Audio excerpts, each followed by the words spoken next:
Our campus has a reopening plan that is comprised of two components. One is return to research, and the other is return to learn.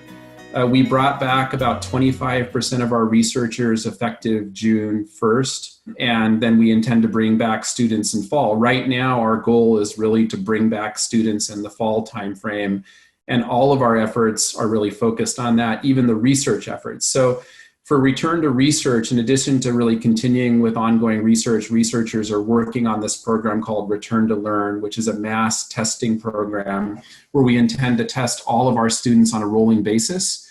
We feel that if we're able to test all students, and I think right now we're working out the final model, but I mean, part of us is, the intent is to test monthly.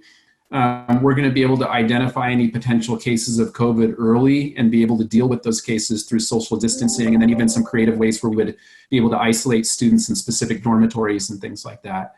And so all of our efforts right now, and a lot of the research efforts, are really focused on return to learn. Supply chain is very involved in this because we're not only procuring components associated with this program, the testing kits, the media, the swabs, and things like that. We're also involved in the distribution of the kits to the students, and then the collecting and redistribution of the kits to the testing centers. So it's really interesting. I mean, it's very vertically integrated throughout the organization because we have a health system. We have researchers that have been pre-COVID focusing on this type of research. And then we have the ability to test internally through some of our internal labs.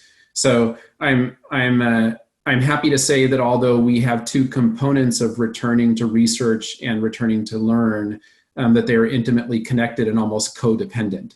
And I think at this time, we really want to, we are focused absolutely on bringing the students back. The supply chain strategies have been focused around PPE. I think there's been a great collaboration between the system-wide office in Oakland and the campuses, and I'm proud of that effort. I think that's, leveraging the total power and the volume of the UC has been instrumental in securing PPE where others have been unable to do so. So my strategy has been to keep our buyers really involved in that effort and really trying to assess what our campus needs. What the campus needs has sometimes been a moving target, so we've had to be very nimble in trying to identify sources. I mean, we worked very closely with our research community to determine the items that they would need to bring back researchers. But that list would continue to expand and contract, as, for instance, the state guidelines or the local guidelines changed for coming back to the workplace. So, but I think it's also a great example of how our longstanding partnerships with suppliers have paid off, because really, I think the worldwide supply chain was in an allocation situation, and the fact that we could at least create some leverage through our pre-existing relationships and scale and volume of the UC has been incredibly helpful. I think the bumps in the road are typical. It really boils down to communication. So we've got so many people throughout the campus mobilized to try to make this happen. And I've found that, procurement and supply chain are in a unique position because we have almost global visibility to what's going on in many situations, not just this one. So I would say the biggest challenge is communication, but our role sometimes when communication is tough to try to connect the dots. So in this case, we're connecting dots between researchers, suppliers, student organizations, housing and dining, facilities. We touch each one of those organizations. And so in a way, we're a little bit of the glue that kind of connects the communication between all these entities that are really focused on the same goal.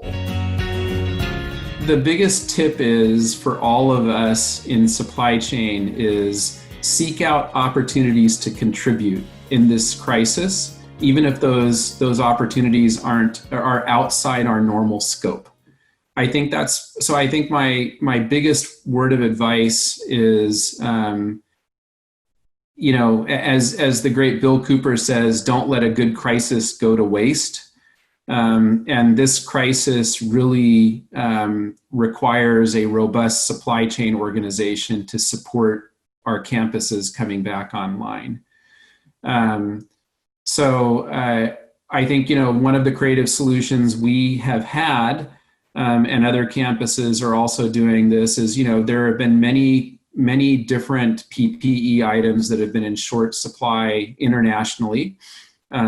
So based on this, we decided to leverage our internal supply chain warehouse organization to store PPE on behalf of the campus and the health system. We were able to do this because we have a great procurement group, both system-wide, because there's been some amazing collaboration between the system-wide procurement groups and the campuses. But at the same time, we have a warehouse and we have our internal trucks and we have a internally managed e-procurement system that allows us to pull that all together so that we can support the needs of our campus for PPE over the upcoming months, campus and the health system. So I guess that's another example of capitalizing on the fact that we're not just a procurement organization, we are a integrated supply chain organization that allows us not only to buy, but to inventory and distribute, so that we're not scrambling for one-off orders of gloves and masks, which I think is kind of the reality throughout higher education right now. So if we take a step outside, let's say the supply chain realm, all of us are responsible for large procurement and supply chain organizations, and we've all been thrust into this alternate reality in terms of how we do our work. I feel we as a team at UCSD and IPPS have been great in keeping everyone connected. I think the way we keep people connected is through frequent and varying mechanisms to share and exchange information. So all of the information that I'm sharing, with you today about return to learn and return to work, we are actively sharing this with everyone in the organization. And trying to be as transparent and real time as possible with sharing, because people, when they're in a remote environment, there's the tendency and the reality that people can become disconnected. And I think when people are disconnected, they can be less productive in this type of an environment. So I think one of the lessons learned, and I think something that my team, my leadership team in particular, has done well, is just thinking of multiple avenues and venues to keep everyone connected in the remote environment, and making sure they have all of the relevant information that frankly gives them hope that things are going to get back to normal in the near future.